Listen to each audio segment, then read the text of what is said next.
Hello again. This video is going to talk about fallacies, or what we would consider errors or weaknesses in arguments. Now, we've talked about how to build arguments, and so when we're talking about fallacies, there's a couple things we want to do. We want to talk about fallacies from a perspective of ourselves, as in we don't want to speak using fallacious logic or arguments. We also want to think about, as we're examining other people's arguments, are their arguments strong or are they weak? Now, I don't want to say that there are going to be fallacies that that all things that we consider fallacies would be things everyone would consider fallacies. There's no universal truth about if something is a fallacy or if it isn't a fallacy. But this will give you something to think about as you're starting to build your arguments and listen to other people's arguments. There are 5 different kinds of arguments that were fallacies that we're going to talk about. If you actually want to look up lists of what fallacies are, we could talk about ad populum, ad hominem, a whole bunch of other Latin type things, but these are going to be the ones we're going to just kind of focus on. This is the general idea that we want to consider. The 5 kinds that we'll talk about are fallacies of generalizations, fallacies of cause, fallacies of evidence, fallacies of sources, or fallacies of extremeness. So first off, in fallacies of generalizations, what we need to consider is when somebody's making the argument, or when we're making the argument, are we using too few examples? So I think we talked about that a little bit when we talked about some of that inductive reasoning. Are we using too few examples to actually be able to make this generalization to a broader spectrum? Also, are we incorrectly saying what's true of a group is true for all? So if we're talking about deductive reasoning, are we saying that what's true of this whole group of people is also true of this individual? I think we can all think about a group that we've been involved with that somebody might say, oh, for instance, all people involved in the sororities are drunks, or all football players are drunks, or all basketball players are health nuts, or whatever it might be. We might be incorrectly saying something is true of the entire group and saying that it's also true of individuals, which is not necessarily the case. Finally, what we might be saying is, we might be saying what's true for a few instances is also true of the group. That's also a generalization we don't want to be making incorrectly. So those are some ways that your arguments may be weak or may be erroneous. Another type of fallacy that we might encounter might be a fallacy of cause. When we're thinking about fallacies of cause, we're looking at that cause and effect relationship again. And one of the easiest things that we might be able to think of is we might be assuming that there's only one cause for a certain effect, and that might not be the case. For instance, let's say that I woke up this morning and I vomited, all right?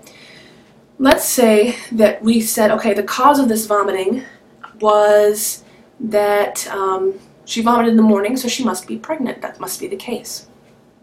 Well, that might be the case, or it might be that the previous evening I ate food that wasn't good, or I had, obviously this isn't the case, obviously, but that I drank too much, and so that's why I vomited this morning, or whatever it might be, right? So we can't just assume that there's only one cause just because it's maybe the most easy one to see. We want to think about more in depth. Additionally, we want to think about, are we assuming there's a cause and effect relationship based on the order of events? All right, and this is going to be another silly example, but let's say that you got an A on your speech, and let's say just before you gave your speech, you listened to the song Eye of the Tiger.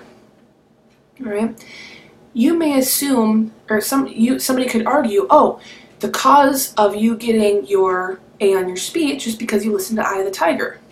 Well, are you saying that that's actually the relationship that happened, or are you just saying that or do we think that's just the cause and effect relationship based on how the events happened? So you want to think about, is this relationship actually developing in a certain way? And finally, you want to think about, are the arguments that you're making really supporting your conclusions? All right? It may be true that Zoolander is the top grossing film of all times. That's not true, obviously, I'm just making this up. And it may be true that Ben Stiller is the most noted writer of all times. But that doesn't mean that all people who live in Georgia own a cat, right? So you want to think about, are the arguments that you're saying actually supporting your conclusions? And that's, of course, an extreme example of this, but it's an example just to kind of think about it and illustrate it. The next type of fallacy you might experience would be a fallacy of evidence. So if you're providing evidence or you're calling on somebody else's authority, we need to think about, are we giving somebody authority who hasn't earned it? Which I think we talked about a little bit when we were talking about building arguments. We may give, for instance, let's say you went to the doctor and the doctor says, okay, you have strep throat. The doctor probably has earned the authority to say, yes, you have strep throat. However, the doctor has not necessarily earned the authority to say, you have strep throat and you have poor taste in clothing, right? So we want to make sure that the authority someone is given, the expertness that we give to somebody, is only about the topics that they can talk about. Additionally, in terms of the evidence that we're receiving, we want to think about, are we building or are we hearing an overly pathos-driven or emotional argument based on the evidence that's being presented? So if somebody is using pictures of sad-looking puppies throughout an entire speech and they don't have any type of logical argument to go with it, are they actually building a strong argument, or are they relying on your emotional appeal to these sad-looking puppies to make you try and change your actions, behaviors, or beliefs? A fourth type of fallacy we want to think about is the fallacy of the source. First off, we want to consider, are we rejecting or accepting evidence simply based on who said it? So if we are looking at, for instance, if we're looking at let's see, if we're looking at Ben Stiller, and Ben Stiller says something and we say, absolutely, that's absolutely the case because Ben Stiller said it. That might be a case when we want to say, okay, but is he an expert? Is this something that he should actually be talking about, which we've talked about a little bit? Or it could be that we're rejecting the evidence because of who said it. Now, Ben Stiller may be somebody who is incredibly knowledgeable about how to take out somebody's appendix. I don't know that. But we need to think about, are we accepting or rejecting that evidence because of who said it?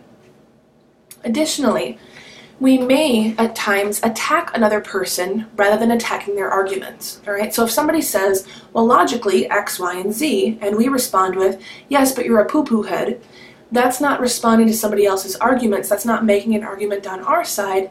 That's just making fun of somebody else and trying to discredit them as a person. That's not what we want to do with our argumentation. That's going to be fallacious. Finally, and this is kind of a group mentality type of thing, we need to think about, are we arguing, or is somebody else arguing that we should or should not do something because everybody else is doing it? So it's that argument that your mom always made. If your friends jumped off a bridge, would you jump off a bridge too, right? And you'd be surprised at how often that finds its way into argumentation. The last thing we need to consider is, are people arguing to extremes? So, for instance, is somebody saying that if we take one action, that the most extreme consequence will happen, all right? And that can be either a good consequence or a bad consequence. For instance, let's say that we are arguing that we need to increase the number of random acts of kindness that happen in the world, all right? You might hear somebody say, if you hold open a door for someone, the world could be a better place. Well, it could be a better place for that person. It could be a better place for you. It could be a better place for the people that that person interacts with in general. However, by holding a door open for someone, are you really going to solve world peace? Something like that, right? Or on the other side of it, you can say, you might have somebody argue, if you don't send $12 a day to this organization, you are causing hunger across the world. That again would be an extreme example of a consequence that would be bad. You're saying, so if I don't give this $12, this terrible, awful thing will happen and nuclear war will break out, or that type of thing. So you want to watch out for those slippery slope actions as well. And I specifically mentioned this one because I think it's something that we're excited to do sometimes. We're excited to say, oh, this terrible thing will happen, or oh, this great thing will happen if you do these. But make sure that that's actually a reasonable potential outcome of the action. So hopefully this helps you think about some of those fallacies and building arguments a little better.